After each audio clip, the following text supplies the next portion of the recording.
Hello my friends, this is Qing Hong here.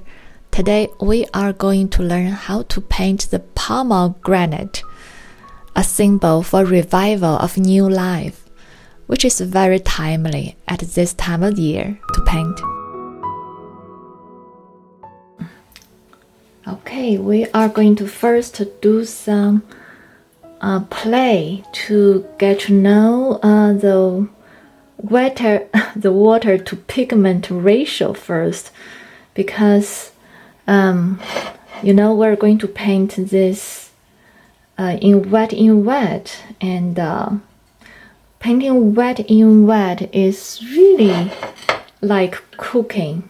When you learn cooking, even when you have the perfect recipe on the paper, you can't guarantee you will have a perfect cake, and you will just have to practice and bake your cake several times, unless you are very lucky to get that flour to water or whatever ratio right.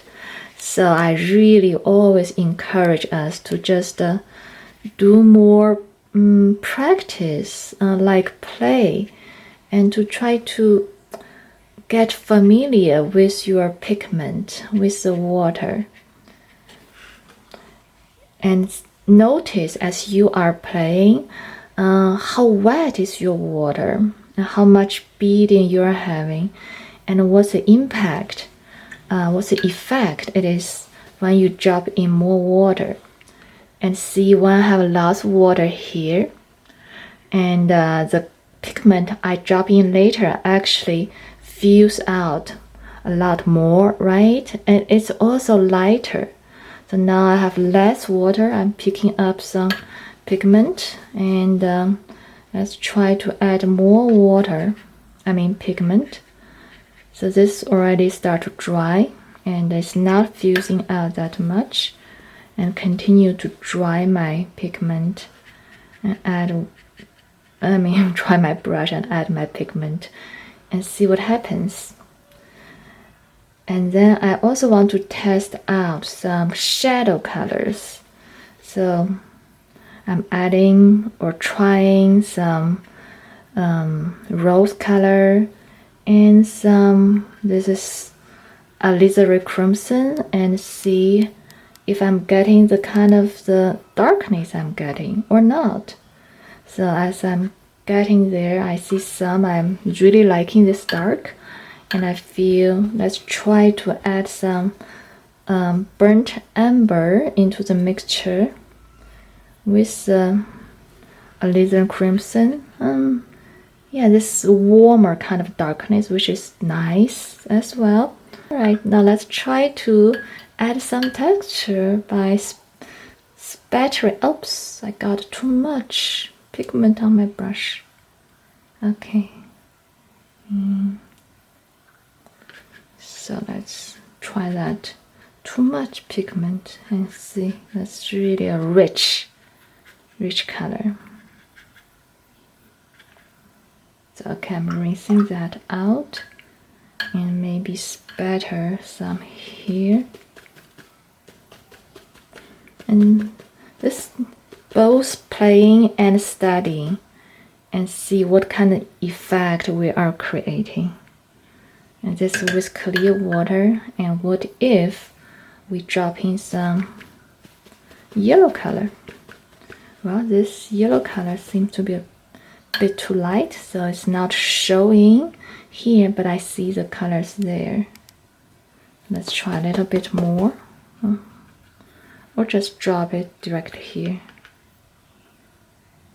Maybe put some, I really like this golden color when I add the yellow, so it's really beautiful. Okay, now we add the sunshine color. I can't help but want to add some shadow color with the ultramarine blue. Okay. That's beautiful, almost like that. Alright, so I feel that's a really lovely play. And now I feel more ready to move on to the painting. So this is really important for you to start playing first without trying to accomplish a painting, because this will get you in the creative zone. Okay. We are going to start with pencil sketch. Normally I paint without pencil sketch, but this is a more complex painting, so a pencil sketch will help a lot. And I'm just using a light pencil, HB, or 2B is fine, to just gently glide on the paper first to get the big shapes in. And do know that we have a lesson on how to do pencil sketch loosely in Patreon. It's included in your membership. It's a lesson from last month, so be sure to watch it first and then do this exercise. So for this pomegranate painting, we don't need a lot of details. We just need to have the big shapes in first and some. So once I'm happy with the big shape, then I'm going to darken it to darken the outline. And what I don't want to keep on the paper, I will just use a kneaded eraser to take that off.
It's best to take all the pencil lines that you don't want to show at this stage, because once you have watercolor on it, then you won't be able to get rid of the pencil line anymore.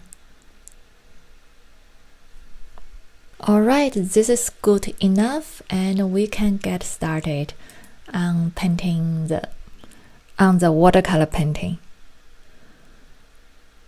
So my plan is to paint each fruit one by one and try to complete in one go as much as possible, and then do final adjustment to bring everything together.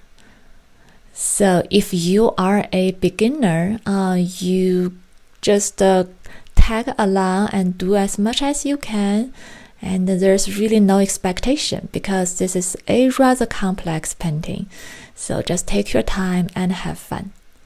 So I'm starting with the first pomegranate, and I use light yellow, a very watery mixture to paint the big shape. And then I start to drop in more pigments, the orange first, and then go to the red, just like what we did earlier in the play. So now, like the play, we just being more mindful about the shape of the fruit, and then try to mimic the colors and the values more accurately.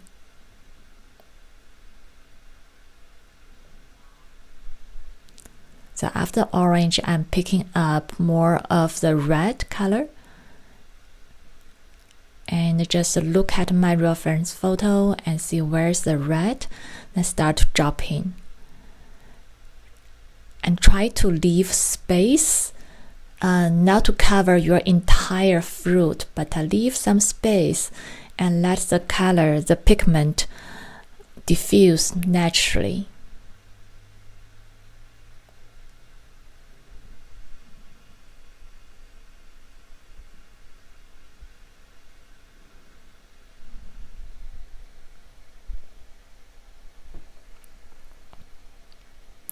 So now I am using a synthetic brush, and it's almost dry, to soften the edges of the highlight. And also picking up some pigment and to recreate some lightness. And that was a lifting technique.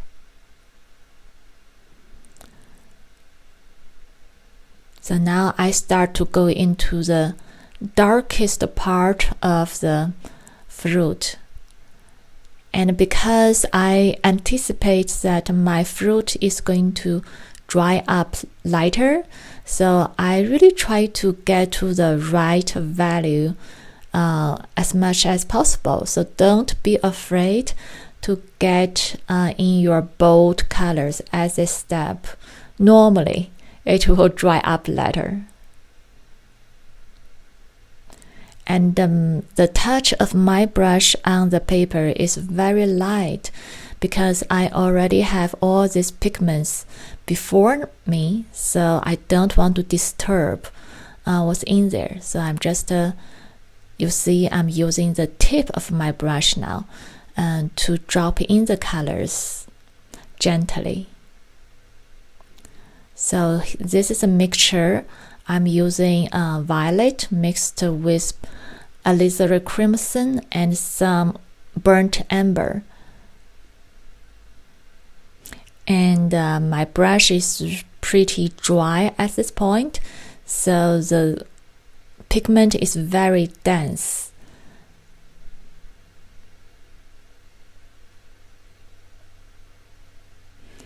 You see, at this stage, we slowly actually built up the form from light shade to mid-tone and now to the dark shade.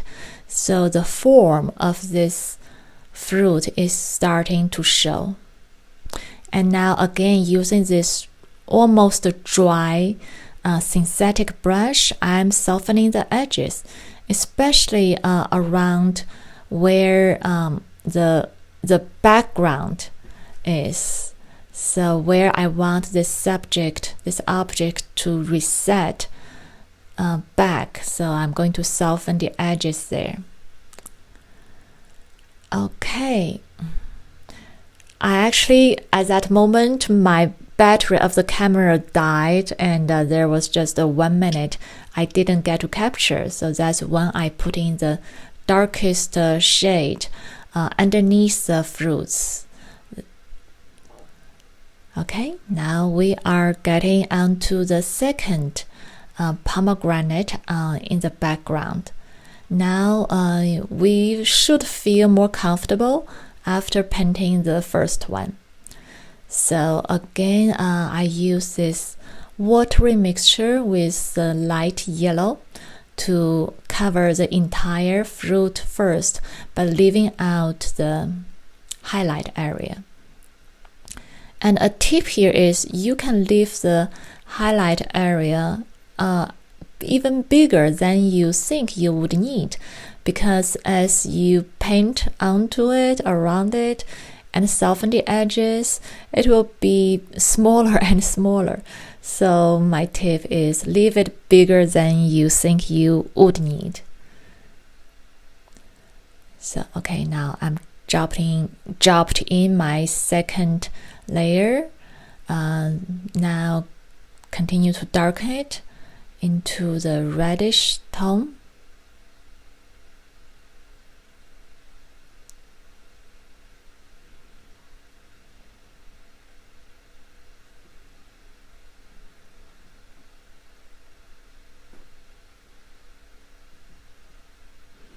And soften the edges using this dryish, synthetic brush.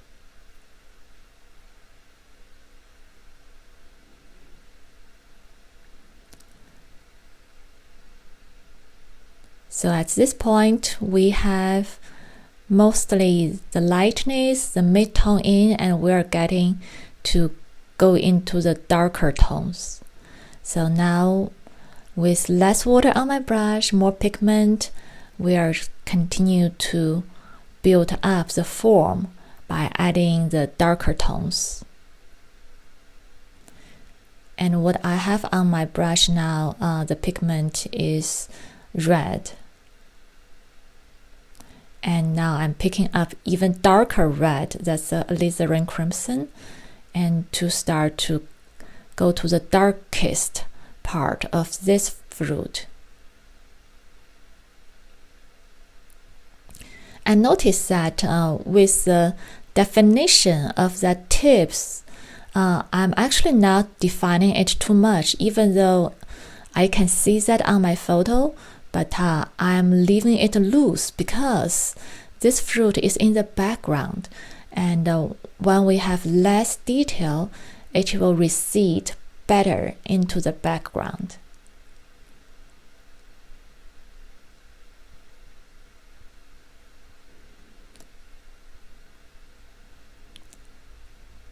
So with this one, I intentionally now to paint it with too much detail. So just a little bit of texture here and there, so that this fruit will set back more on the painting.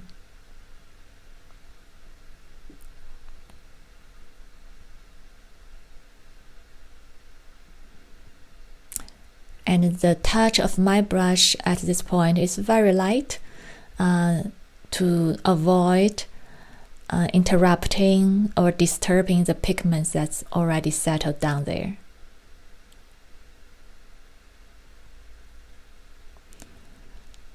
Okay, now I'm using the violet color to get my shadow color in.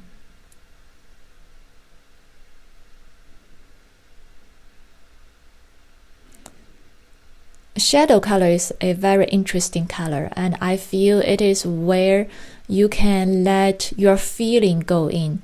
You don't have to paint it a dark gray or anything. It can have its own personality.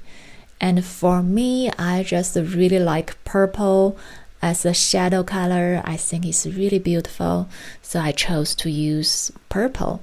And if you feel differently, like you may feel it's more ultramarine blue, or maybe burnt amber, warmer kind of color, definitely go for it. Just go with your own feeling. The only thing you will need to be mindful is the value. So for the darkness, every color almost can be okay. It can be even warmer colors, but it is the value is going to make a difference. Okay, so here I just use my synthetic brush again to soften some of the edges around the highlight, and notice how small my highlight is now becoming, right? Remember, we left out a big white space, but the more I start to paint to soften the edges, and it start to lose that much of white, which is good because we are anticipating it now to be a big blank white, but more subtle. All right, now I am ready to come into this opened up pomegranate in the front. And this time I start a mixture in the color of more of a salmon color. So it's a mixture with yellow and red.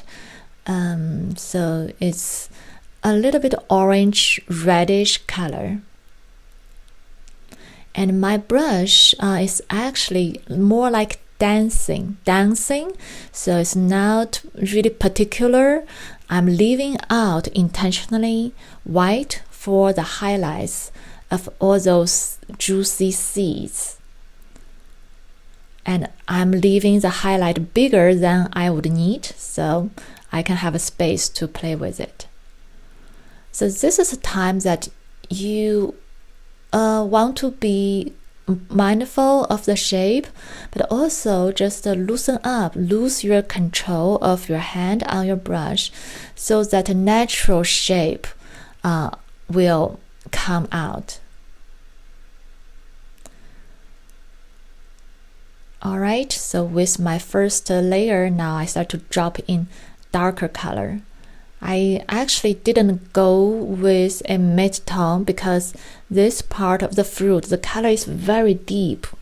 So I'm doing now is red with a little bit alizarin crimson.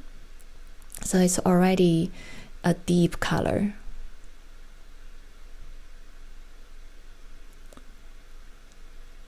And as you paint this, you will notice that as you drop in the darker colors, it naturally fills into all this interesting pattern you just created. It looks really natural. And it may look messy at this point, but not to worry.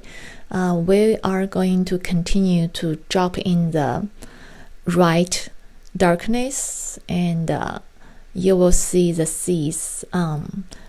It will start to make sense later.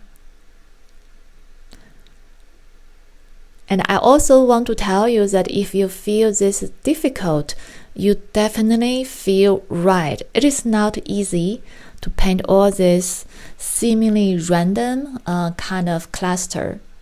But if this is your first time, just have some fun and know that with practice, you are going to get it. Absolutely. So now I start to drop in really dark color. It's a mixture of violet with alizarin crimson. So I'm looking at my reference photo and start to go in with the darkest dark.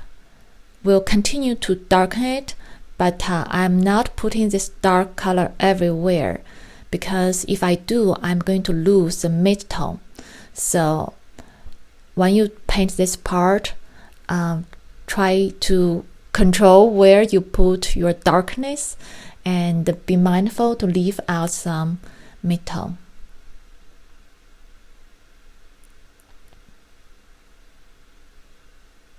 And really take your time at this part, especially if you love to paint details. Enjoy it. This is a lot of detail here. But we're going to paint it in a loose way.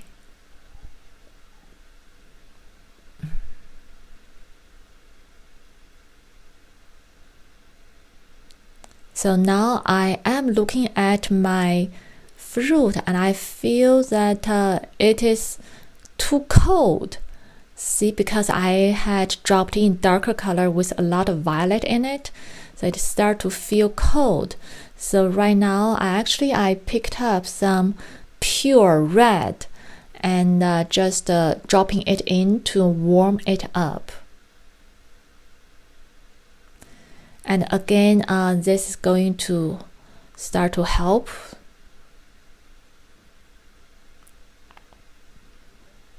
And now I'm ready to drop in the darkest dark. So this is a very thick mixture, very like pure pigment with violet and burnt amber and alizarin crimson. It's really, really thick. So I can start to define the darkest dark I'm seeing. And again, very sparsely, so not everywhere. And here, as you are looking at your reference photo, you are going to see a lot darkness, but you don't have to paint everything you see. You can just choose a few seeds, a few darkest darks to add onto your painting. And this is how you create a loose effect. So now to define everything, but not to define anything. So just define a few things and you will get a beautiful, it's both captivating and also loose kind of feeling.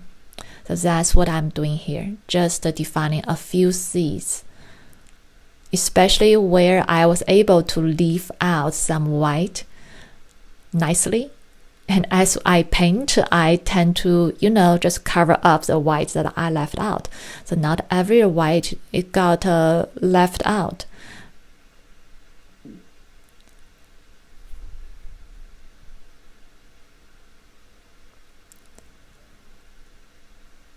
So I am now starting to add more of the texture and to complete this part of the fruit.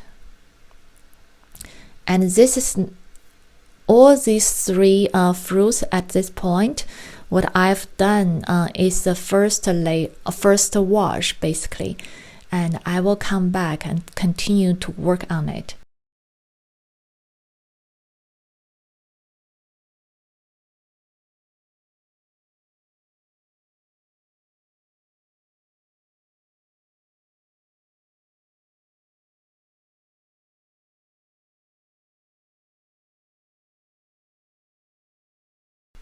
I try to capture most of things in the first wash, but I can't always do that, and that's really okay. I still have another chance, at least, to come back with a second layer.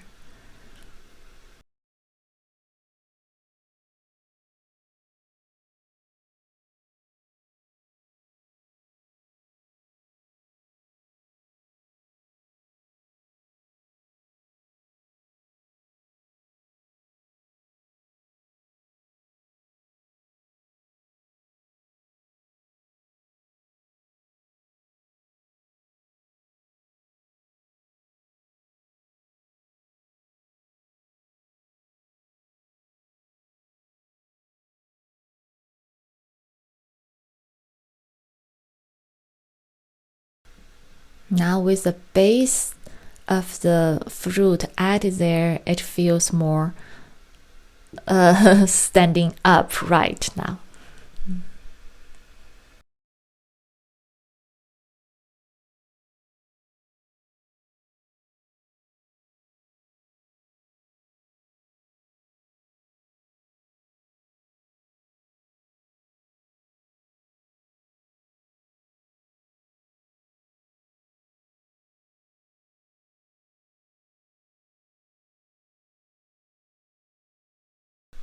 Okay, now I change to a larger brush to paint the bowl.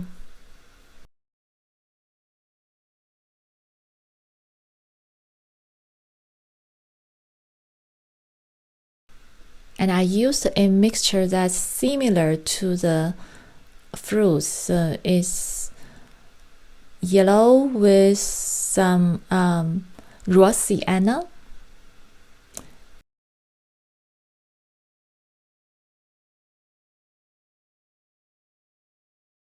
To cover the big shape first.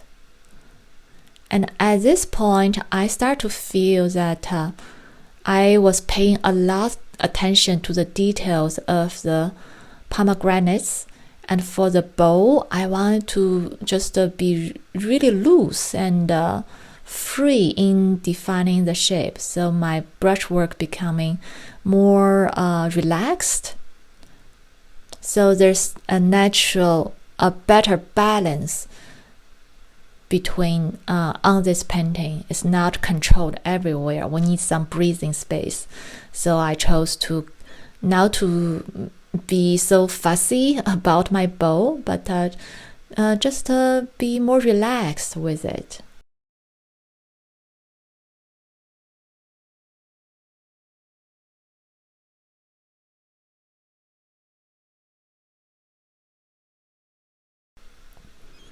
So for the shadow part of the bow, I chose to be consistent with the color choice I used for the fruits, and I put in some violet to both make it cooler and make it darker.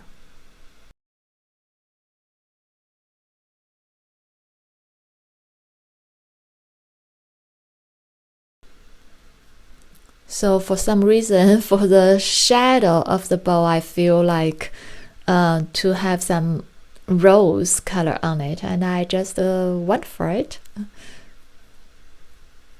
You know, that's the part of art making, to let go of your intellectual brain power for a moment, just honor your feelings, so that you are creating art instead of a formula or something, or a machine.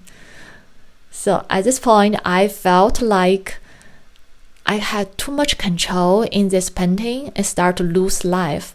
So what do? I have a perfect technique, is to starting to drop off water, just spatter water directly on my painting to mess it up. And oh wow, it really got messed up. Especially on the bow part, I didn't expect to do that much, but that's great. It's messy, but it feels live, and I feel more relaxed. And at this point, I actually feel like I need to take a break. I've been laboring on these fruits, and I start to feel too tense, and I need to just relax, to step back. So I chose to get outside and be with nature, be with my animals for a moment, to be in the sunshine and breathe some fresh air. So this is an intentional step to help myself rebalance and recenter.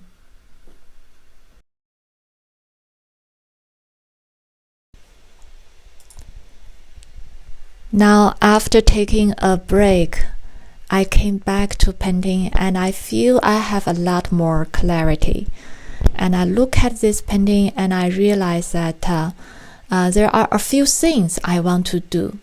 So first, that fruit that's in the back, the color was too warm for a subject and object that's in the back. Because the color is so warm, it feels like it's too close to the front.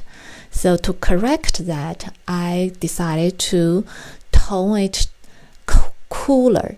So I used a mixture of violet with some ultramarine blue. So there's a bluish cool tones in the pigment, and I glazed over the fruit. So it feels cooler, and it feels it's more recessed to the back. And I just continue to build a little bit of texture on that fruit, not too much, so it is in the back and with some lovely texture, but not jumping in front of your eyes. And that's good enough for that fruit. Next, I move on to the first fruit I painted, and that one was really nice in its form and shade. and colors, so I decided to give it a bit of more texture, and that would be it. So I used my Chinese calligraphy brush, and it's pretty dry, and I flattened the tip and picked up some pigments and started to just brush gently on my fruits to give it more of a texture. And this is actually the same technique that I showed in one of the prior tutorials, how to add texture to the birds. So what's a basic brushwork, and it's also in your Patreon membership, so be sure to check it out. That technique to add texture to the birds as feathers, we can use it here. So it's a relatively dry brush, and I'm just gently gliding on the paper and to give it more of texture. So for those the new brushwork that in the shade, I just darken it, and when it's in the lighter area, the color is lighter, so it's still consistent with the shades of the object and not jumping out too much. And just this bit, I feel it gives this pomegranate more life, and it's getting complete.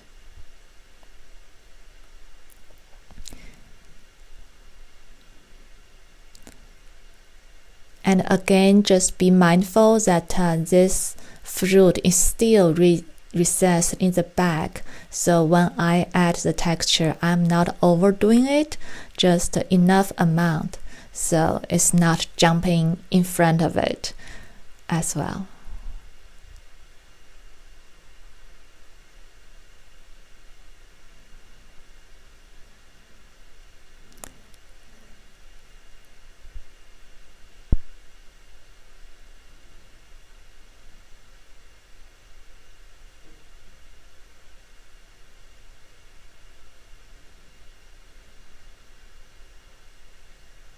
And I'm using my fingers to smudge.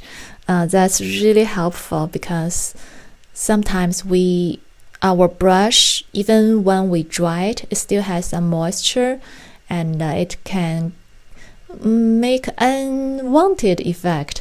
But your finger is completely dry, so when I smudge it on the paper, I have more control. I won't worry about getting more watermarks on where I don't want it.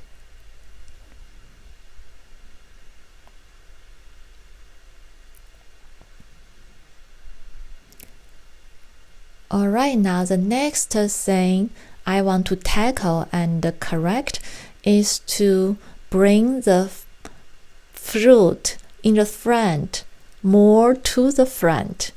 And I realized that the color of this fruit is too cold and becomes dull, and that's where it doesn't feel like it's lively and it's not jumping at me. So this is the fruit I want to jump out at me, and to correct that or improve that, I bring in yellow color. So this is a really bright sunshine kind of color, so it instantly warmed it up and brought this object closer to the viewer with this bright yellow color. And then I'm going to give it more definition to just several seeds, not everyone, but just several seeds. So give it more contrast, let those seeds stand up to us. And this is a really dark mixture, and I use pure pigment from violet mixed with alizarin crimson, and it's really deep.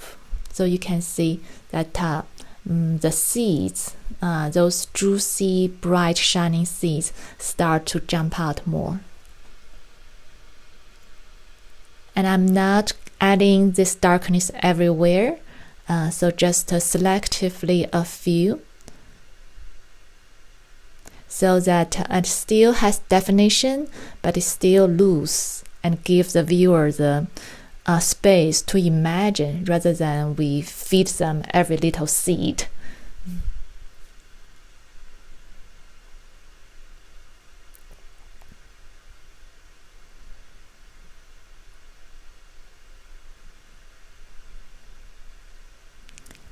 So I'm adding a little bit more texture to give it more richness to this subject, this fruit.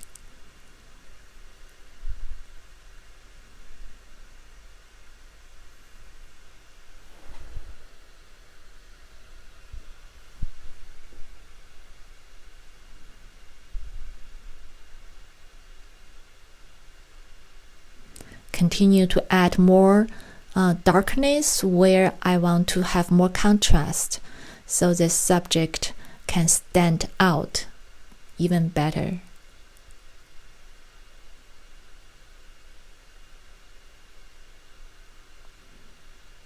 So at this point, I feel like these three fruits have a much better defined spatial relationship.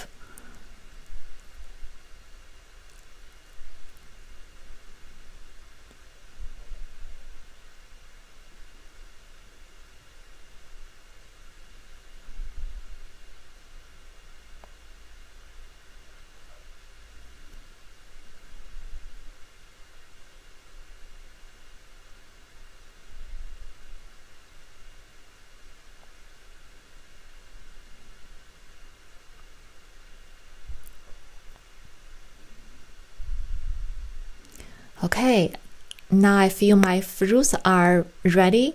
I am going to tackle the bowl again. And the first wash we had on the bowl now looks really pale. So, but not to worry, we're just going to paint a second layer to darken it. And I wet some shadow area first, so that there is a more soft fusion of the shadows. It's not totally just, so blank. When we look at the shadows, just be mindful that the shadows normally don't have a very clear boundary, a clear edge, unlike our object. So I'd like to just soften the edge of the shadow.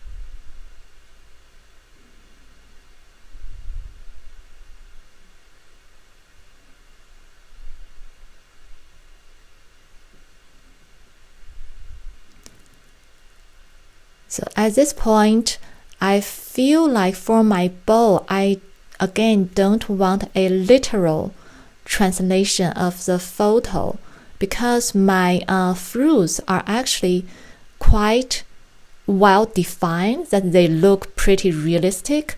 If the bowl also looks realistic, then it feels more like a photo, and I don't want to recreate a photo. I want a painting.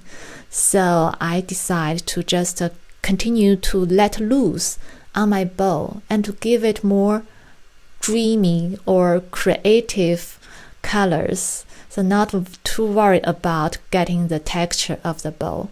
I feel like this way it has a really nice contrast to my fruits, and still this painting can be a painting rather than a photo reproduction.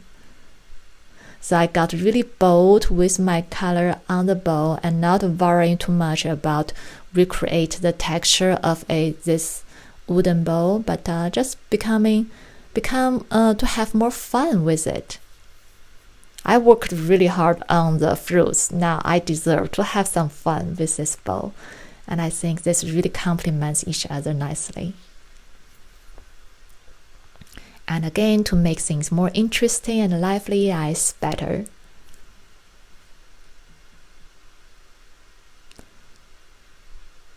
Okay, I'm looking at this whole painting again, and I know that the shade underneath this pomegranate can be more darkened. So that's the final touch I'm doing to use my reference photo to get the shade, the light and shadow proportion right, the tonal value right, and that would be it.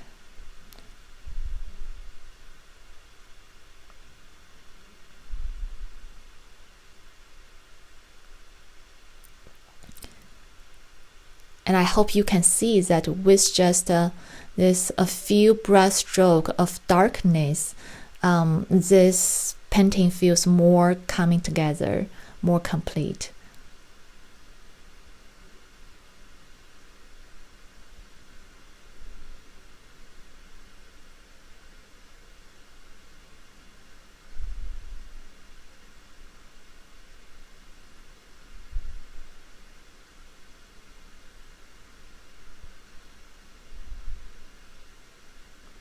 And I really like how the bowl is looking. It looks quite expressive. I'm adding some fun color to it and bringing out this just a really warm and beautiful glow of these fruits.